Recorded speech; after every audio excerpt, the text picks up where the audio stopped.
नमस्कार। विश्व की बड़ी से बड़ी वैज्ञानिक खोज चाहे दशकों पूर्व समाप्त हो चुकी हो या अभी निरंतर जारी हो, भारतीय वेद शास्त्र और गीता के तत्व ज्ञान पर आधारित है।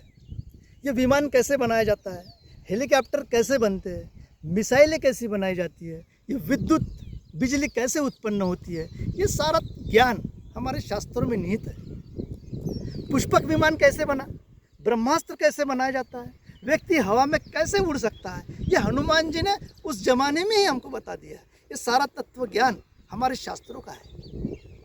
विदेशी वैज्ञानिकों ने हमारे तत्व ज्ञान पर वैज्ञानिक खोज की, जो अपने देश को समृद्ध बनाया, आधुनिक बनाया। और आधुनिक बनाना ईश्वर की इच्छा भी है। ईश्वर चाहता है कि परिवर्तन आए, विविधता आए, सुंदरता आए। तभी उन्होंने इतना सुंदर पर्यावरण बनाया, इतने सुंदर समुद्र बनाए, इतने विविध रंगों के पंछी बनाए। ईश्वर की भी इच्छा समृद्धि की है, आगे बढ़ने की है। पर हमारे देश के कुछ लोगों ने आध्यात्मिक ज्ञान तो लिया, कुछ लोगों ने बड़ी बड़ी मालाएं पहन ली, भभूति रमा ली, कुछ लोग जंगल में जाके बैठ गए, कुछ लोग बाबा बन गए, कुछ लोग गुरुजी बन गए, कुछ लोग स्वामी जी बन गए, तो कुछ लोग साहेब बन गए। जब 150 वर्षों तक हमारा देश अंग्रेजों की गुलामगिरी में रहा, तब ये सिद्धियाँ और चमत्कार कहाँ गए थे? आज भी देश में आतंकवाद और पूरे विश्व में बड़े बड़े युद्ध हो रहे। फिर यदि हम अंतर्ज्ञान की बात करते हैं तो हम शांति स्थापित क्यों नहीं कर पा रहे?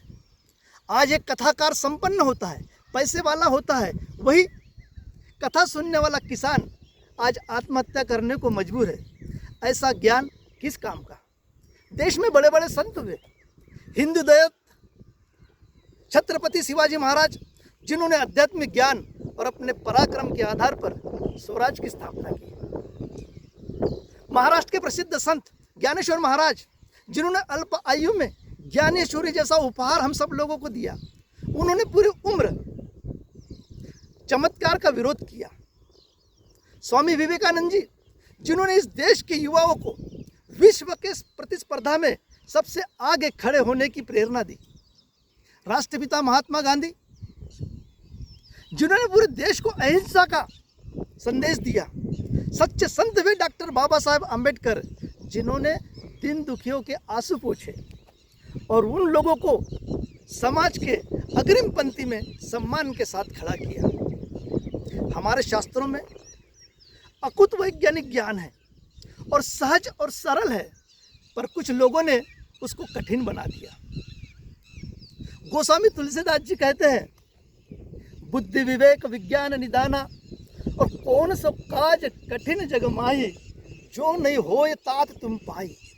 बुद्धि और विवेक से विज्ञान की खोज की जाए तो जग में ऐसा कोई काम नहीं है जो कठिन है। फिर आप कृष्ण जैसा एक उंगली पे गोवर्धन पहाड़ भी उठा सकते हैं।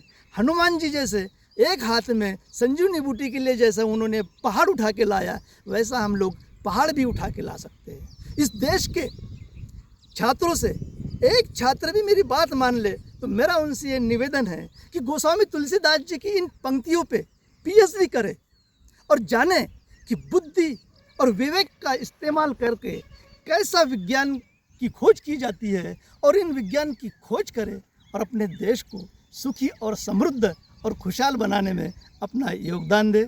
नमस्कार।